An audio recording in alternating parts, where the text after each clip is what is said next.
안녕하세요. 라이브 커머스 시장을 지배하는 자, 산업을 지배할 것이다. 반갑습니다. 째명 성경환입니다. 자, 오늘 저와 함께 라이브 커머스가 무엇인지, 내게 맞는 라이브 커머스는 무엇인지, 또 라이브 커머스를 이용해 어떻게 매출을 올려야 하는지 하나하나 살펴보는 시간을 갖도록 하겠습니다. 자, 라이브 커머스란 뭘까요? 영상으로 보셨지만 좀 더 쉽게 설명을 드려보도록 하겠습니다. 라이브 커머스는 일종의 홈쇼핑이라고 보시면 됩니다.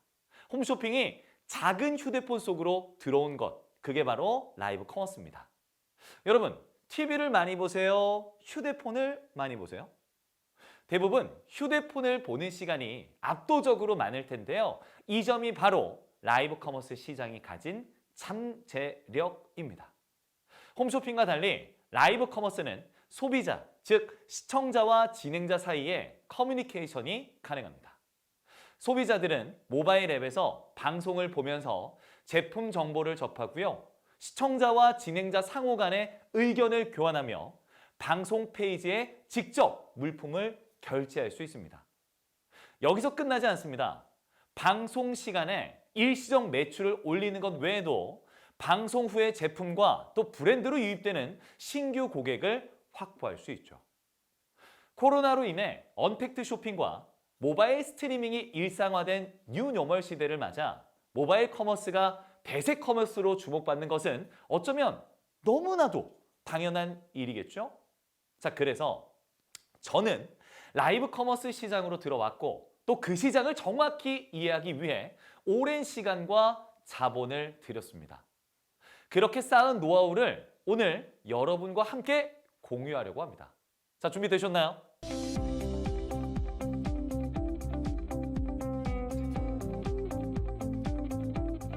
자, 여러분, 무언가를 시작하기 전에는 그게 무엇인지 또 그 실체를 명확하게 알아야겠죠. 예를 들어 오래 달리기를 시작하는데 운동장을 몇 바퀴 뛰어야 할지 정확하게 모른다면 어떻게 될까요? 당연히 페이스 조절에 실패해서 좋은 결과는 물 건너가겠죠. 사업에서 그런 실수는 당연히 위험하고요. 라이브 커머스를 홈쇼핑이라고 언급을 했지만 홈쇼핑과는 뭔가 다르죠? 명확히 다른 점이 있습니다. 자, 이거를 배워볼 텐데요. 첫 번째, 홈쇼핑을 운영하는 주체는요, 대기업입니다. 자, 그렇다면 제작 비용을 한번 생각해 볼게요. 일단 촬영을 하려면 스튜디오에 있어야 되죠. 또 어떻게 되죠? 조명이 있어야 됩니다. 인서트 영상도 제작을 해야 되고 또 오디오 감독님 있어야 되고 카메라 감독 3인이나 또 있어야 돼요. 여기에 쇼호스트 2인이 또 들어가죠. MD, PD, FD까지 수십 수백이 아닌 수천만 원이 필요한 작업입니다. 이러다 보니까 어디서 어떻게 지출되는지도 내가 명확하게 알기가 힘들어요. 자, 그런데 라이브 커머스는 과연 어떨까요? 제가 역시나 또 한번 셈을 해보겠습니다. 촬영에 필요한 것은 오직 휴대폰 하나면 됩니다. 이 기계 하나로 언제 어디서든 상품을 판매하는 게 그게 바로 라이브 커머스입니다. 자, 그 장소가 스튜디오가 될 수 있죠. 또 어디예요? 내가 있는 지금 내 방이 될 수 있고요.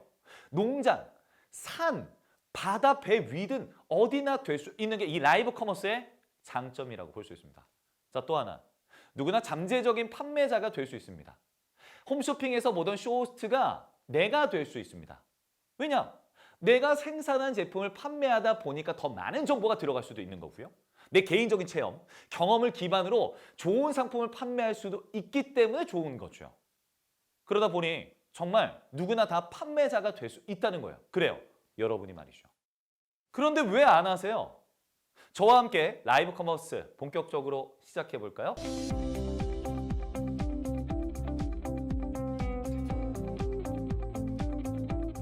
자, 라이브 커머스를 시작할 때 일단은 플랫폼이 중요합니다. 우리가 알고 있는 대형 플랫폼. 아침에 일어나서 핸드폰을 딱 키면 그 휴대폰 안에 들어가 있는 플랫폼들이 있습니다. 그렇죠. 네이버가 기본적으로 있고요. 매번 우리가 톡톡 하잖아요. 카카오톡도 있습니다. 그리고 개인 플랫폼을 지향하고 있는 그립도 있고요. 임대형 플랫폼인 소스라이브도 진행이 됩니다. 여기에 뭐 아프리카 TV도 생긴다는 얘기가 있고 구글이나 뭐 11번가나 여러 가지 플랫폼들이 생기고 있어요.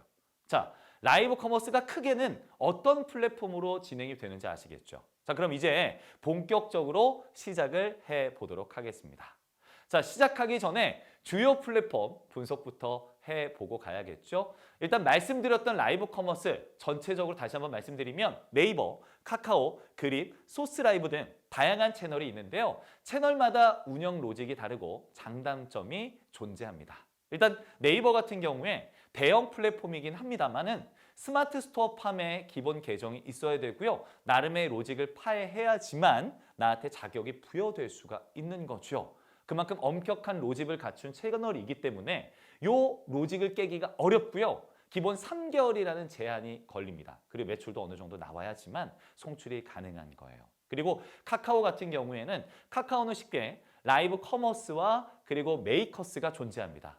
카카오는 네이버와 양대 산맥이라는 얘기가 있는데요. 네이버랑은 조금 색깔이 좀 다릅니다. 네이버는 쇼핑 라이브로 진행이 되는 거고요.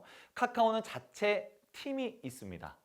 커머스 그리고 메이커스가 함께해서 우리 소위 말하는 선물하기 기능 알죠? 이거와 밀접한 관계가 있는데요.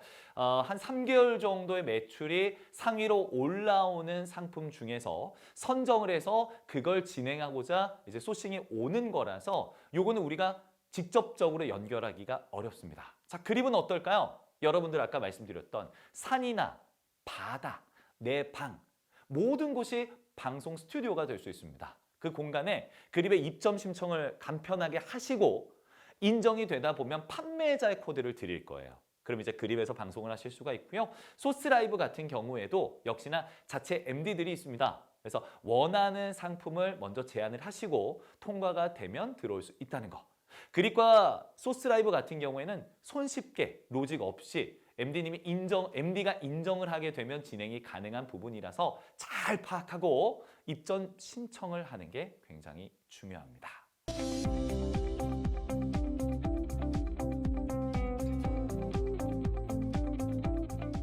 자, 여기서 이제 생각해야 되는 건 뭐냐면 그럼 나의 특성에 맞는 채널은 과연 무엇일까? 이런 생각을 하시는 게 좋아요. 소규모의 창업자라면 카카오는 접근이 어렵다는 말씀을 드렸어요. 그래서 카카오의 MD한테 일단은 가지고 갈 수 있는 레퍼런스가 있어야 됩니다. 그렇기 때문에 첫 번째 진입은 어렵다고 말씀을 드리고 싶고요. 처음으로 진입을 하기 위해서는 그립과 그리고 소스라이브를 진행하는 건 저는 권할게요. 여기서 생긴 레퍼런스를 가지고 카카오 MD들을 통해서 그 기회를 창출해내는 방법이 있는 거죠.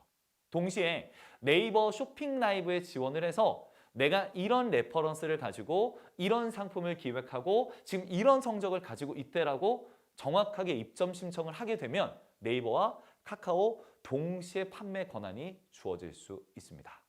잘 아시겠죠? 좀 어렵다고 생각하실 수도 있는데 일단 첫 단추를 깨는 게 굉장히 중요하거든요. 그립과 소스라이브로 간접적인 경험을 하고 나서 이 레퍼런스를 가지고 네이버 쇼핑 라이브에도 지원을 하고 그리고 3개월 정도의 시간이 걸릴 수 있지만 카카오 안에서도 한번 지원을 해보자.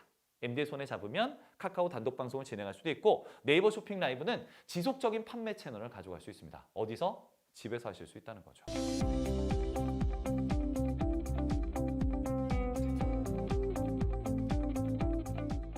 자, 이렇게 국내 라이브 커머스 채널에 대해서 상세하게 알아봤는데요. 아직 이런 분들도 있을 것 같아요. 라이브 커머스의 장점은 알겠는데 너무 복잡하고 까다롭다. 자, 여기서 나는 어떻게 할 수 있을까? 뭘 얻을 수 있을까? 이렇게 생각하시는 분들이 많이 있으실 것 같아요. 라이브 커머스가 소상공인에게 특히 더 좋은 점, 특별한 점에 대해서 정리를 해드리도록 하겠습니다. 자, 첫 번째는 마케팅 비용입니다. 작은 업체를 운영하다 보면 결국 마케팅이라는 단어가 굉장히 거대해 보이는 문턱으로 보일 거예요. 왜냐? 돈이 많이 드니까. 왜냐? 실적으로 반영되는지는 내가 수치화를 볼 수가 없으니까. 자, 하지만 라이브 커머스는 그 문턱이 굉장히 낮습니다. 이렇게 생각해 보시면 돼요. 마케팅 비용으로 예를 들어서 1,000만 원을 내가 투자를 할 거예요. 내가 상품을 3가지를 가지고 있는데 라이브 커머스를 진행하지 않고 마케팅을 태웠을 때 어떤 게 잘 판매되는지 몰라요. 자, 그러면 1,000만 원을 가지고 있어요. 내가 팔아야 되는 상품이 3가지가 있는데 라이브 커머스는 어떤 식이냐면 내가 이 상품에 남는 마진을 그냥 많이 줄이는 거예요. 그럼 어떻게 돼요? 전체적인 유입이 많아지겠죠. 그럼 어떻게 돼요? 3개 중에서 판매가 되는 거를 어떤 게 잘 판매가 되고 있고 어떤 게 지금 원활하게 어떤 타겟에게 가고 있는지 정확히 이해가 되실 겁니다. 라이브 커머스의 장점은 일단 가격 경쟁에 있어서 굉장히 좋은 장점을 갖고 있습니다. 마케팅 비용으로 우리가 정확히 정리되지 않은 가격을 산출하는 게 아니라 실제로 판매되는 제품에 대해서 이건 이렇게 팔렸구나 느낄 수 있다는 거죠. 그럼 어떻게 돼요? 2단계 접근이 가능해지는 겁니다. 상품을 어떻게 변형시키고 타겟을 어떻게 정조준할 건지, 그러니까 어떻게 타겟을 설득할 건지에 대한 명확한 데이터가 생긴다는 거죠. 그리고 폐쇄물 형태를 지향하기 때문에 밖에서 가격 비교를 했을 때 검색이 되지 않습니다. 그래서 가격 비교 사이트에 노출이 되지 않는다는 장점 때문에 순간적으로 가격을 낮춰서 판매를 하고 그의 레퍼런스를 받고 다음 스텝 2, 스텝 3로 나아갈 수 있다는 거죠. 자, 무엇보다 제품을 판매하는 사람이 즉 진행자가 판매자가 될 수 있습니다. 쇼호스트도 말은 잘하지만 상품의 100% 모를 수 있어요. 근데 판매자가 제품에 대해서 더 잘 알 수밖에 없잖아요. 내가 쇼호스트가 되고 내가 직접 운영 관리할 수 있습니다. 그래서 재고가 쌓였을 때도 이거를 풀어나갈 수 있어요. 비중을 여기에다 더 많이 두고 이걸 아주 집중적으로 판매도 할 수 있고요. 가격을 낮춰서 그때 즉각적으로 판매할 수 있습니다. 이런 모든 건 일종의 마케팅이 될 수 있는 거예요. 또 채널을 소유하고 있다면 다른 사람의 물건을 대신 팔아줄 수도 있습니다. 내가 다시 마켓과 또 진행자가 되는 거죠. 상품을 받아서 위탁으로 판매가 되거나 내가 가지고 있는 상품을 그대로 가격을 맞춰서 재고에 있는 걸 보고 판매를 하거나 채널이 되거나 판매자가 되거나 모두 될 수 있다는 거죠.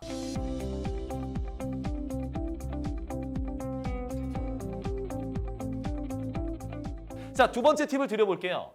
자, 여러분, 이 중 어떤 시간대에 제품이 가장 잘 팔릴까요? 일주일 중에 어느 날이 잘 팔릴까요? 가장 잘 팔리는 날짜를 말씀드릴 텐데요. 일요일 밤 그리고 월요일 밤입니다. 금토가 가장 물건이 잘 안 팔려요. 사실 홈쇼핑 같은 경우에는 재미난 드라마가 끝나고 다음 드라마로 넘어갈 때 중간에 재핑이라는 걸 봤습니다. 여기서 이제 상품을 진행하다 보면 중간에 사람들이 많이 유입되는 그 시간대가 있지만 라이브 커머스는 그리고 휴대폰으로 방송되는 이 라이브 커머스 시장은 그렇지가 않아요. 그러면 사람의 패턴에 시간의 패턴에 맞춰서 이어갈 텐데 제일 우리가 휴대폰을 많이 보는 시간이 언제인지 아세요? 그렇습니다. 일요일 저녁입니다. 그리고 월요일 저녁이에요.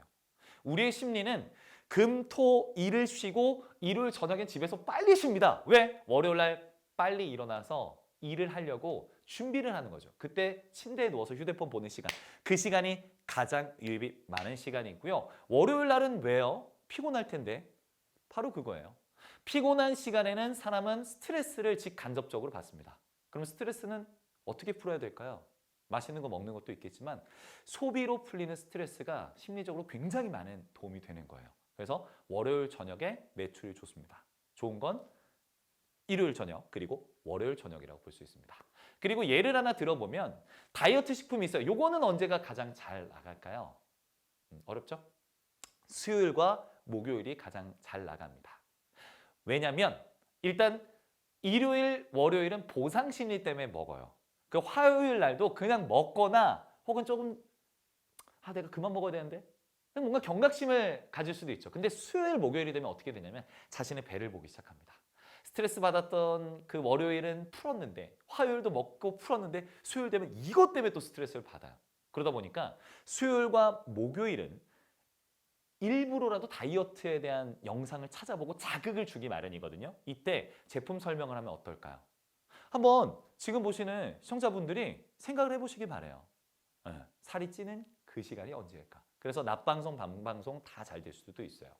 이런 시장을 제대로 파악하지 못한 채 방송을 하면 어떻게 되겠습니까? 토요일 날에, 금요일 날에 뭔가 잘 될 것 같아서 막 수천만 원을 들여서 큰 리조트를 그리고 엄청 유명한 사람을 데리고 와서 내 상품을 팔았어요. 사람 많아요? 없어요. 그렇죠? 그럼 매출이 나와요? 안 나와요. 이러다 보니 제가 말하는 게 엄청난 팁이 될 수 있다는 거죠. 사람들이 궁금해하는 시간을 분석하고요. 사람들의 패턴을 연구해서 그 시간 안에 들어가는 것이 가장 중요합니다. 자, 그리고 방송 시간 중에는 언제 가장 물건이 많이 팔릴까요? 네. 자, 방송 시작하자마자 이렇게 매출이 발생하다가 끝나기 5분 전에 이렇게 상승을 합니다. 자, 방송 후에 추가 매출이 이렇게 나옵니다. 예상하셨나요? 어렵죠? 사람의 패턴은 어떻게 되냐면 홈쇼핑 같은 경우에는 똑같은 게 4번 돌아가요. 안녕하세요. 쇼스터 경환입니다. 제가 오늘 판매할 건 이겁니다. 안녕하세요. 네, 쇼스터 경환입니다. 이걸 4번이나 가요. 왜? 아까 말했듯이 째핑이 있기 때문에. 근데 라이브 커머스는요. 계속 설득하게 됩니다. 그럼 사람의 패턴이 어떻게 되냐면 장바구니에 그걸 넣었다가 뺐다가 넣었다가 뺐다가 상세 페이지를 봤다가 뺐다가 카톡도 했다가 전화도 했다가 이렇게 되는 거예요. 그러다 보면 마지막에 쇼호스트가 자, 지금 구입하셔야 돼요. 지금 사셔야 돼요. 저 이제 곧 끝나요. 오늘 자정까지인데 지금 빨리 결제하셔야 돼요. 지금 장바구니에 아이템들 많이 들어가 있잖아요. 지금 결제하셔야지 가져갈 수 있어요. 이런 멘트와 함께 끝나게 되면 마지막 5분 전에 그게 콜이 올라간다는 거죠. 신기하게도 방송이 끝나고 1시간 동안 계속해서 구매가 이루어집니다. 왜? 천천히 보는 어머님들도 페이지를 보면서 다시 한번 상기시키거든요. 이런 교육이 되어 있고 이런 목적을 가진 사람들이 휴대폰을 보기 때문에 내가 사고 싶은 거에 대한 정보를 명확하게 얻으려고 합니다. 그래서 시간대에서는 오히려 마지막을 잡아라 이렇게 얘기를 좀 드리고 싶습니다. 그래서 뭐 AS 환불에 대한 정보를 다시 한번 말해주고 또 장바구니에 넣은 걸 빨리 결제하는 게 좋다. 이런 식으로 전략을 짜고 구성하는 게 좋아요. 자, 결국 제가 드리는 매출의 팁은 사실 이겁니다. 네, 레퍼런스를 잘 짜라. 자, 소비자들은 처음에 어떤 것부터 볼까요? 그렇죠. 가격부터 보게 됩니다. 가격 경쟁력이 있다면 아무것도 필요 없습니다. 예를 들면 마스크를 사야 되는데 어떤 데는 1,000원이고 어떤 데는 300원이에요. 뭐 사시겠어요? 당연히 300원짜리겠죠. 가격을 잡는 게 제일 중요합니다. 그리고 만약 내가 말을 잘 못한다면 어떻게 해야 될까요? 일단 떨지 마시고요. 이것도 잘 안 된다면 상세 페이지를 보시라고 계속 유도해 주셔도 돼요. 그리고 내가 잘 아는 상품에 대해서 상소히 얘기할 때는 그렇게 많이 떨리진 않아요. 네, 마음을 가다듬기 바랍니다. 자, 그리고 제품의 설명은 어떤 식으로 하면 좋은지 설명해 드리도록 하겠습니다. 이렇게 생각하시면 돼요. 떡볶이로 예를 들면 어떻게 말을 해야 될까요? 뭐 기순도 선생님이 장을 담가와서 15년 동안 만든 장에다가 떡볶이를 넣어서 설탕을 너무 어렵잖아요. 딱 2가지만 생각하는 거예요. 기순도 선생님이 만든 떡볶이, 밀떡인지 쌀떡인지. 그럼 정보가 너무 부족하잖아요. 그거는 상세 페이지를 또 활용하면 되다 보니까 떡볶이에 대한 장점 2가지, 자동차에 대한 장점 2가지, 타이어에 대한 장점 2가지, 마스크에 대한 장점 2가지. 이런 식으로 장점 2가지만 공략하고 진행을 하면 되겠습니다. 그리고 공공기관에서도 라이브 커머스를 적극적으로 활용하고 있습니다. 코로나로 침체된 소상공인들의 온라인 판로를 지원하기 위한 것인데요. 중소벤처기업부는 매주 월요일과 수요일에 같이 삽시다 플랫폼과 가치데이 라이브 커머스를 운영하고 있습니다. 그럼 현장을 찾아가서 어떤 지원을 하고 있는지 알아볼까요? 일단 같이 삽시다라는 거는 캠페인의 개념이에요. 어떻게 보면. 그래서 우리가 지금 어떻게 보면 소상공인들 그리고 자영업자들 또 전통시장 상인들 모든 분들이 지금 굉장히 많이 어려운 지금 상황에 처해 있는 상황인데 그런 상황 속에서 좀 소비자와 그리고 판매자들이 같이 살고 또 뭐 대기업들 그리고 또 뭐 중소기업들 우리 소기업들 상생하면서 같이 살자라고 하는 그런 의미의 어떤 그 캠페인의 일환인 거고요. 특히나 이제 같이 삽시다 플랫폼이라든지 또 같이 삽시다 TV 뭐 이런 것들을 이제 저희 중소벤처기업부에서는 활용을 해서 소상공인들이 조금 더 판매에 도움이 되고 온라인에서 어떻게 한번 판로를 개척해주자라는 취지가 굉장히 크거든요. 근데 사실 그게 쉽지만은 않아요. 이분들이 오프라인에서만 장사를 많이 하시고 그리고 오프라인을 통해서 이제 그동안의 사업들을 영위하셨다 보니까 온라인에 나가서 어떻게 해야 될지를 모르시더라고요. 그래서 그분들이 어떻게 온라인에 진출을 할 수 있고 또 어떻게 하면 또 연착륙할 수 있게끔 도와주는 게 저희의 목표이고요. 그리고 이제 요즘에 이제 라이브 커머스 같은 경우도 좀 굉장히 많이 라이브 커머스를 하고 있고 중국 같은 경우는 지금 뭐 굉장히 이 라이브 커머스를 통해서 굉장히 큰 매출들이 일어나고 그리고 온라인을 통해서 판매하는 것들이 굉장히 많이 활성화가 되어 있는데 우리도 지금 그거를 또 벤치마킹도 좀 하고 그리고 또 우리만의 어떤 라이브 커머스 이런 것들을 하기 위해서 굉장히 많이 지금 노력을 하고 있는 상황입니다. 예. 일단은 저희는 뭐 같이 삽시다 요 캠페인 그리고 같이 삽시다 TV, 같이 삽시다 플랫폼 이런 것들을 활용해서 이제 라이브 커머스라든지 이런 것들도 진행을 하지만 요거 외에도 뭐 이제 콘텐츠 제작 지원이나 이런 것들도 좀 진행을 하고 있어요. 그래서 그 소상공인들의 제품을 뭐 PPL을 해가지고 그 방송이나 유튜브 콘텐츠라든지 뭐 그 온라인 콘텐츠 등을 통해서 노출이 될 수 있게끔 하는 뭐 웹드라마라든지 혹은 뭐 또 뭐 예능형 콘텐츠라든지 이런 것들도 제작을 하고 있고요. 그거 외에도 이제 뭐 유용한 정보들 같은 경우는 저희 또 소상공인 방송, TV를 통해서도 많이 이제 저희가 좀 안내를 해드리고 있고요. 그거 외에도 뭐 그 각 그 권역별로 해가지고 뭐 그런 곳들이 있습니다. 뭐 지자체들, 뭐 기초단체들 이런 곳에서도 행사를 할 때 우리 지역에 있는 좋은 제품들도 좀 라이브 커머스 진행하고 싶다라고 하실 때 저희 방송정보원에서도 그런 일들의 지원도 많이 하고 가서 라이브 커머스 방송을 제작하고 하는 일들도 저희가 지원을 하고 있습니다. 이렇게 적극적인 지원책들이 있군요. 우리 소상공인 여러분들에게 필요한 것들을 찾아 그리고 지원하고 적극적으로 참여하신다면 많이 도움이 될 수밖에 없겠죠. 이렇게 라이브 커머스에 대해 오늘 알아봤습니다. 여러분 어떠셨나요? 코로나로 인해 우리가 사는 세상은 어떻게 됐죠? 많이 달라졌습니다. 그런데 우리의 판매 방식과 전략이 변하지 않는다면 우리는 도태될 수밖에 없겠죠. 살아남아야 됩니다. 단언컨대 라이브 커머스는 소상공인 여러분들에게 기회의 땅이 되어줄 것입니다. 여러분 포기하지 말고 긍정적으로 해보시기 바랍니다.